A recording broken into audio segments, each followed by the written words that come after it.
हद्दीमध्ये तुमची प्राधान्यानं कामं काय असतील त्याचं नेतृत्व तुम्ही करता भगवान शेट्टी? आता खरं तर अध्यक्षांनी जबाबदारी घेतलेली आहे. महत्त्वाचं काम पाणी प्रश्न होता. मी वारंवार माझ्या मुलाखतीमध्ये निवडणुकीच्या काळामध्ये त्याच्या अगोदरच्या बाईट्समध्ये प्रत्येक वेळेस सांगितले की ज्या वेळेस सत्तेचा कारभार आमच्याकडं आला, आमच्या सहकाऱ्यांकडे आला, त्या वेळेस पाण्याच्या कामाला गती देण्याचं काम आम्ही केलेलं आहे. आज अध्यक्षांनी, मला तर माहिती नाही, जिल्हाध्यक्षांनाही माहिती नाही, पण त्यांच्या लेवलला काम करून 26 जानेवारीपासून पाणी, शुद्ध पाणी प्रत्येकाच्या घरापर्यंत दररोज पोचवायची जबाबदारी आज अध्यक्षांनी घेतली. म्हणजे खऱ्या अर्थाने राजगुरुनगरला जर 26 तारखेला पाणी आलं तर राजगुरुनगरवासियांना हा सोन्याचा दिवस असेल.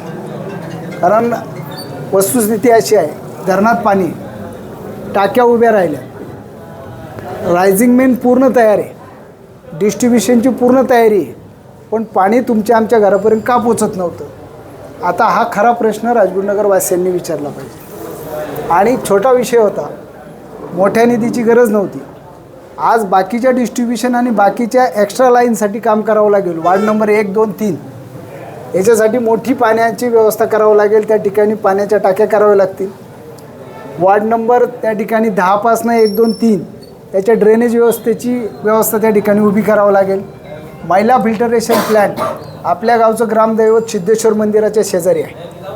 आज त्यावेळेस DP प्लॅन मंजूर करत असताना काही तांत्रिक गोष्टींमुळे तो करावा लागला असेल, पण तो आपल्याला हलवता येईल का किंवा योग्य ठिकाणी नेता येईल का, याच्याबाबत देखील अध्यक्ष आणि आम्ही सर्व मंडळी, भगवान शेट असतील, आम्ही सर्व मंडळी त्या ठिकाणी बोलतो आहे. 105 ते 125 कोटीची ड्रेनेज पाईपलाईन त्या ठिकाणी आपली वर्किंगमध्ये तयार आहे, पण तिला कार्यान्वित केलं गेलं नाही, तिचं टेंडर केलं नाही, तिचं वर्क ऑर्डर केले नाही, त्याचं TS घेतला नाही, प्राथमिक बेस काहीच पूर्ण नाही. DPR पूर्ण झाल्यानंतर वर्किंग तुमच्याकडे असतं. आज राजगुरुनगरची इमारत आहे, ही वर्षानुवर्ष आपण या ठिकाणी उपभोगतो, पण राजगुरुनगर आणि अनेक ऑफिसेस आहेत, यांच्या बाबतीत काही चांगला निर्णय करता येईल का? राजगुरुनगर कोर्ट परिसर आणि तहसीलदारचा जो भाग आहे, याबाबत पार्किंगची मोठी भव्य व्यवस्था काही करता येईल का? राजगुरुनगरमधनं काही ऑफिसेस बाहेर न्यायचा विचार चालला आहे, ती बाहेर न जाता याच ठिकाणी आपल्या व्यावसायिकांना, 500 दुकानदाराला त्या ठिकाणी न्याय देता येईल का? कारण CSRमधनं हे काम होऊ शकतं. मोठा CSRचा फंड या राज्याचे उपमुख्यमंत्री एकनाथजी शिंदे साहेबांच्या गटाकडे आहे, MIDC त्यांच्याकडे आहे. मग त्या माध्यमातून जिल्हाध्यक्षांना आम्ही काही चांगला विचार करू शकतो का? राजगुरुनगरला काही गार्डन व्यवस्था आहे, आता अध्यक्षांचं माझं आत्ताच बोलणं झालं आहे, ते सांगतील त्याबाबत देखील त्यांच्याकडे काही प्रस्ताव आले. आणि मग प्रधानमंत्र्यांच्या नावाने देखील एक मोठी गार्डनसाठी योजना त्या ठिकाणी आहे, त्यामध्ये काही करता येईल का? काही AP प्लॅनमध्ये काही दुरुस्त्या करायच्यात, काही नागरिकांवर अन्याय झाला आहे, त्याबाबत आपल्याला काही करता येईल का? मग आपल्या ठिकाणी कचरा व्यवस्थापनाचा प्लॅन्ट आहे, तो थिगळस्थळात लोकवस्तीमध्ये पडलेला आहे. त्यावेळेच्या अध्यक्षांशी चर्चा केल्यावर त्यांनी सांगितलं की ते DPला मंजुरी पाहिजे होती, पण याचा अर्थ तिथं प्लॅनिंग नव्हतं. मग त्याबाबत आपल्याला काही नवीन फेरबदल करता येतील का? अजून नवीन ठिकाणी काही जागा घेऊन त्या ठिकाणी त्याच्यावर प्रक्रिया उद्योग करता येईल का? राजगुरुनगर नगरपालिकेला स्वतःचं उत्पन्न फार कमी आहे, पण स्वतःच्या मालकीच्या, शासनाच्या मालकीच्या जागा फार मोठ्या आहेत. त्या ठिकाणी नवीन मॉल, कॉम्प्लेक्स, त्याबाबतचे बांधकामं काही करता येतील का? अशा सगळ्या गोष्टीवरती अध्यक्ष आणि त्यांचं इथं असलेलं, विरोधी पक्षात असलेले सगळे लोक एकत्र बसतील, एकत्र येतील, नियोजन करतील आणि त्याला वाटचाल द्यायचं काम नेते म्हणून, पुढारी म्हणून मी असेल, भगवान शेट असतील, आमचे राम रेपाळे साहेब असतील, किल्ले शिवनेरीचे आमदार आमचे शरददादा सोनवणे असतील, आम्ही सर्व मंडळी यांच्या पाठीमागे ठामपणे पुढं राहणार आहोत. आणि इथून पुढं आज हे संपलं माझ्या दृष्टीने. राजकारण झालं, सगळं झालं, निवडणुका संपल्या, जनतेने कौल दिला आहे, आता सगळ्यांनी गोळ्यामेळ्याने चालायचं आणि आपली परंपरा आहे. आज आमचे सहकारी आहेत, वैभव शेठ असतील, या ठिकाणी अनेक जुने सहकारी आहेत, सगळ्यांनी पाहिले, तुम्ही पाहिले की सत्ता जरी आली तरी आम्ही सत्तेमध्ये सगळ्यांना सामावून घेतो आहे. त्यामुळे त्या पद्धतीने काम करू. गावच्या विकासात प्रत्येकाने योगदान द्या, सहभाग करा, ज्याला जेवढं काम करता येईल त्याने तेवढं काम करा आणि राजगुरुनगर सुंदर, स्वच्छ, चांगल्या पद्धतीचं एक मॉडेल सिटी या ठिकाणी उभारत असताना हे शहराला एक चांगल्या पद्धतीचं वैभव तयार झालं पाहिजे, ही माझ्यासारख्या कार्यकर्त्याची अपेक्षा आहे. इमानतीवरती आपण 100% घाट बनवतो, ते राजगुरुनगरच्या वैभवात सहभागी असणार आहे. त्यामुळे अनेक विकासाच्या मुद्द्यावरती याच्यावर चर्चा होईल आणि या सगळ्या गोष्टीला पुढच्या 5 वर्षामध्ये न्याय द्यायचं काम मला विश्वास आहे, भगवान शेठला विश्वास आहे की अध्यक्षांनी त्यांची सगळी टीम करेल. एवढं बाकी या निमित्ताने सांगतो. रामकृष्ण. एकच प्रश्न, तुम्ही आता एक 8-10 दिवसामध्ये पाण्याची योजना आता सुरू करताय आणि 26 तारखेला तुम्ही कंटिन्यू पाणी देताय. मग एवढी वर्ष लागली, त्याच्यामध्ये काय अडचण होते? इच्छाशक्ती. पण सत्ता तर तुमची होती ना? सत्ता आमची नाही ना साहेब, प्रशासनाची सत्ता होती. 6 वर्ष प्रशासन आहे. तुम्हाला माहिती आहे, ज्या वेळेस सत्तेत आलो त्या वेळेस काम केलं, त्या वेळेसच्या बाईट आहेत, तुमच्याकडेच बाईट आहेत. याच्यामध्ये काय माहिती आहे का, आता राजगुरुनगरच्या विकासामध्ये अनेक फंड असतात. प्रत्येक नगरपालिकेला एक फंडाचा कोटा आहे. तो आपण कुठं खर्च करतो याचा विचार आपण केला पाहिजे. प्रायोरिटी क्रम ठरवला पाहिजे आणि तो कशाला आपण दिला पाहिजे प्रायोरिटी क्रम, आणि कुठल्या मुद्द्यावरती काम केलं पाहिजे याचा काहीतरी एक स्वतःचा DPR तयार केला पाहिजे. त्याच्यावर वर्किंग केलं पाहिजे. लोकांची गरज काय ती ओळखली पाहिजे. आता माझ्या बाईट आहेत, तुम्ही पहा कधी पण. एक्सप्रेस फीडरचं जे इलेक्ट्रिसिटीचं काम होतं ते कम्प्लीट झालंय का? ते काम कंप्लीट होऊन 1.5 वर्ष झालीच. आणि नंतर ती एक पाईपलाईन आपल्या जॅकवेल पासून वरती डोंगरापर्यंत म्हणजे अध्यक्ष सांगा. त्याच्यात महत्त्वाचं असं होतं की निकाल लागल्यानंतर मी चाचकामान धरणावर व वेताळ्याला जाऊन पाहणी केली. तर त्याच्यात जे चाचकामान धरणापासून वेताळ्याला जी जाणारी लाईन होती, म्हणजे तिला हाईट होती, त्याचं वारंवार ती फुटत होती. तर एक मोटर चालत होती, पण दुसरी मोटर चालू केल्यानंतर ती लाईन फुटत होती. त्याकरता आम्ही ती नवीन लाईन आथरायचं काम चालू केलं. तिथं मी त्वरित ऑर्डर देऊन ते 20-22 दिवसात काम पूर्ण आणलंय. म्हणून आता आपल्याला दुसरी मोटर पण चालणार आहे. 2 लाईनी झाल्यात तिथं. म्हणून आपल्याला आता रोजच्या रोज देता येणार आहे. म्हणजे जे दिवस आड होतं ते रोजच्या रोज द्यायचं कारण एवढंच आहे की तिची दुसरी लाईन चालू केल्यामुळं 150 HP ची दुसरी मोटर चालू झाली. त्याच्यामुळं डबल आपल्याला सिग्नल भेटला आहे पाण्याचा. त्याच्यामुळं तेवढा आपल्याला जेवढा गरज आहे तेवढा पाणी पुरवठा आता शक्य देता येणार आहे. वेताळ्याच्या टेकडीवरून जे पाणी येणार ते खेडपर्यंतची पाईपलाईन मध्ये पण बरेचसे काहीतरी लिकेज फुटते आहे. कारण त्याचं कारण असं आहे की रस्त्याचं जे काम चालू आहे त्याच्यात वारंवार तिथं पॉकलाईन चालू आहेत आणि पॉकलाईनकडनं वारंवार ती लाईन फुटते, म्हणून पाणी पुरवठा विस्कळीत होतोय. हा तांत्रिक मुद्दा आहे. हो. की ती लाईन चालू आहे, बंद आहे. आज काय माहिती आहे का, आज आपल्याकडं पाणी टाकीत येते, ही सत्यता आहे. 1.5 दिवस 1 दिवस सोडून पाणी मिळते तुम्हाला, ही पण सत्यता आहे. मग ते कंटिन्यू द्यायचं एवढाच मुद्दा आहे ना. यासाठी इच्छाशक्ती पाहिजे, बाकी काय लागतं. हा, म्हणजे जे काम आहे जे पळतंय नाही ना, त्यासाठी नवीन प्लॅनिंग पूर्ण तयार आहे. त्यासाठी फंडाची डिमांड आहे, मागणी आहे. त्याचं 9.5 कोटीचं बजेट झालेलं आहे, ते सगळं आहे. पण तुम्ही मनात आणलं तुम्ही ते करू शकता.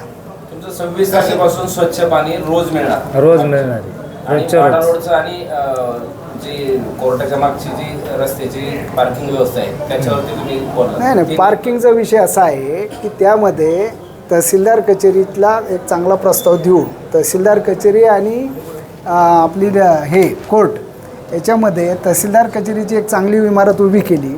दुय्यम निबंधाचं त्याचं रजिस्टर ऑफिसचं जे आहे ते तिथं ॲडजस्ट केलं. PWDचं ऑफिस समजा वरती गेलं.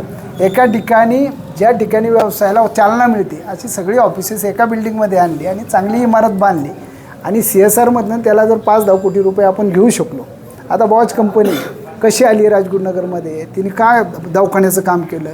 प्राथमिक आरोग्य केंद्र तर राजगुरुनगरचं संपलं, कट झालेलं आहे, कारण ते जिल्हा परिषदच्या अंकित आहे. पण त्यानंतर नगरपालिकेनं स्वतंत्र व्यवस्था मागितली का आरोग्याची, त्याच्यासाठी स्टाफ मंजुरी घेतली का, इमारत तयार आहे. तसंच शाळांच्या बाबतीतला प्रश्न आहे, तसाच अंगणवाडीच्या बाबतीतला प्रश्न आहे. आणि मग याच्यावरती कुणीतरी काम केलं पाहिजे ना, डिमांड केली पाहिजे, मागणी केली पाहिजे. जिल्हा लोकल बोर्डच्या जागा आहेत, सरकारच्या जागा आहेत, आपण त्याच्यावर आरक्षण ठेवत नाही DP प्लॅनमध्ये. पण या जागा नगरपालिकेच्या प्रॉपर्टीसाठी मागणी केल्या पाहिजेत ना, त्याची डिमांड केली पाहिजे ना. या 8-9 वर्षामध्ये आपल्याकडे डिमांड आहे का तशा, आपण मागणी केल्यात का, त्याच्यावर काम केलं आहे का. आणि मग ह्या सगळ्या गोष्टीला त्या ठिकाणी मंत्री महोदय, आमदार, आपल्या विधानसभेमध्ये काम करणारे जे विधिमंडळातले सदस्य यांची मदत लागत असते आणि या लोकांच्या हातात असतो या सगळ्या गोष्टी. इमारत मंजूर आहे ना, त्याच्यात तुम्ही म्हणता ती ऑफिसेस वगैरे सगळी जातील, पण तिच्या काम प्रशासकीय इमारत जी आहे ती ठराविक ऑफिसेससाठी आहे. राजाभाऊ, आज नेहरू चौकामध्ये स्टॅम्प वेंडर, हॉटेल व्यावसायिक यांचे मोठे धंदे आहेत. कोर्ट आहे. पण मग आपली ही लोक अचानक तिसऱ्या ठिकाणी जायचं म्हटल्यावर त्यांना ते शक्य होईल का? आपल्या पंचायत समितीची जी जुनी इमारत आहे ना, तिथं मंजुरी आहे तिची. नाही, पण ते काम कुठं चालू आहे? मंजुरी आहे. हा, मग त्याच्यासाठी ते तुम्ही काय काम कामं करता? काम का ते ज्यांनी हातात घेतले त्यांनीच करावं. आम्ही त्यांना मदत करू त्यामध्ये. आम्ही इकडं नवीन विषय पार्किंग आणि त्या तहसील कचेरी त्या ठिकाणचं रजिस्टर ऑफिस ज्याच्यामुळं आपल्या राजगुरुनगर शहरातल्या अनेक लोकांना व्यवसाय मिळतो, ते व्यावसायिक जागेवर राहिले पाहिजेत ना. आज आपण 50-60 वर्ष लोक तुमच्यावर विश्वास ठेवून बाहेर गावावरून आलेत. त्याने ते आलेत कशासाठी? की रोजीरोटीसाठी आलेत. मग त्यांना लगेच बेदखल करायचं का? बरं, नवीन व्यावसायिकाच्या जागेमध्ये जर गेलं त्याच्या रेटला घ्यावं लागतं. ती भाडी तोडी सगळ्या गोष्टी परवडणार आहेत का? आणि इथलं जे आपल्या आता नेहरू चौकाचं जे वैभव आहे ते संपल ना. त्या लोकांवर उपासमारीची वेळ येईल, पळापळ होईल, नवीन व्यावसायिक त्या भागामध्ये तयार होतील. आपली लोकं आपल्या ठिकाणी टिकवणं हे आपलं कर्तव्य आहे ना. नाही, मग ती इमारत तिथं व्हावी की न व्हावी तुमचं काय? कुठं व्हायला पाहिजे? 2 मोठ्या प्रशासकीय इमारती झाल्या, 2 ठिकाणी डिवायडेशन होईल, 2 ठिकाणी मोठं पार्किंग होईल, 2 ठिकाणी. आज कोर्ट आपला आता कोर्टाचेच आपले किती 13 कोर्ट आहेत. आता नवीन कोर्ट आलेत. काय परिस्थिती आहे? तेवढ्या ठिकाणचं जे पार्किंग आहे ते एका ठिकाणी 5 मजली 7 मजली पार्किंग आपण करू शकतो ना, का नाही करू शकत? आणि त्यामध्ये CSRचा मोठा फंड आपल्याला मिळेल. आपण त्याच्यामध्ये काम करू, शासनाचा मोठा फंड घेऊ. भरपूर काम आहे शहरामध्ये. तालुक्यामध्ये 3 नगर परिषद आहेत, त्यापैकी 2 ठिकाणी शिंदे सेनेची निर्विवाद सत्ता आली. आता जिल्हा परिषद निवडणूक अजून घोषणा व्हायची, मात्र त्या संदर्भात तुम्ही काय निर्णय घ्या? प्रत्येक ठिकाणी उमेदवार देणार आहे की स्वइच्छा किंवा मित्रपक्ष पक्षाला तुम्ही मदत करणार आहे? आमची शक्यतो जशी नगरपालिका आम्ही स्वबळावर लढली नगर परिषद, त्याचप्रमाणे जिल्हा परिषद आणि पंचायत समिती स्वबळावरच आमची सगळी चालू आहे. कारण काही मित्रपक्षाने आम्हाला सांगितलं बा आम्हाला युतीमध्ये घ्या, असं घ्या. आम्ही त्यांच्या संघाची फक्त चर्चेची आमची संघ लोक तयार करतात, पण अजूनही आमची तयारी स्वबळाचीच आहे. कारण येणाऱ्या जिल्हा परिषद 8 जिल्हा परिषद सदस्य असतील, 16 पंचायत समिती सदस्य असतील, ते आमचे स्वबळावर आमच्या मुलाखती मागच्या वेळेस नीलकंठ आपलं नीलकमल मंगल कार्यालयामध्ये अतुलबाबा असतील, आमचे सगळे शिवसेनेचे पदाधिकारी या ठिकाणी उपस्थित होते. त्यामुळे त्या ठिकाणी निश्चितपणे आम्ही सगळे आता जिल्हा परिषद पंचायत समिती कधी पण लागेल आमची स्वबळा तयारी झालेली आहे. आमच्या मुलाखतीसुद्धा झालेल्या आहेत. काही मित्रपक्ष म्हणजे कोणते? नाही, आता आमचा जो पारंपरिक आमचा जो हे होता म्हणजे भाजप, तेच, बाकी कुठला नाही. राष्ट्रवादी पक्षामध्ये इन्कमिंग होते, जरी तुमची निवडणुकीमध्ये जरी बाजी लागली असली तरी राष्ट्रवादीमध्ये तालुक्यात इन्कमिंग होते. तसं तुमचं काही नियोजन आहे? आमच्याकडे पण बरेच पक्षप्रवेश होतील, तुम्हाला येत्या 2-4 दिवसामध्ये दिसतीलच येणारे प्रवेश. राजगुरुनगर नगर परिषदेसाठी भावी काळात काही ड्रीम प्रोजेक्ट आहे का? कारण नगरविकास खातं राज्याच्या उपमुख्यमंत्र्यांकडे आहे, एकनाथ शिंदे साहेबांकडे, आणि आपण त्यांच्याच पक्षाकडून आहे. राजगुरुनगरसाठी महत्त्वाचा मुद्दा पाणी प्रश्नाबद्दल बोलून झालं आहे. आणि महत्त्वाचा जो मुद्दा आहे त्याच्यात लहान मुलांसाठी गार्डन हा एक सगळ्यात त्याच्यातला महत्त्वाचा मुद्दा आहे. तर ते एक 4 ते 5 ठिकाणी आपण गार्डनसाठी जागा प्रस्तावित पाहतोय, त्याच्यावर बोलणी चालू आहे. DP मध्ये पण आहेत व काही रिन्युएशन करायला लागणार आहेत आपल्याला. जसं वरील भोपळवा महाराज मंदिराच्या समोरील जी जागा आहे, एक साधारण 7 ते 8 गुंठे जागा आहे, त्या जागेत सुद्धा गार्डनचं आजच पाहणी झाली. सकाळी भोपळवा महाराजांचं दर्शन करायला गेले असताना तिथं नागरिकांनी मला आढळून सांगितलं व मी त्यांना तिथंच सांगितले की इथं नक्कीच आपण गार्डन व ओपन जिमचा प्रस्ताव आपण नक्कीच तिथं करू लवकरात लवकर.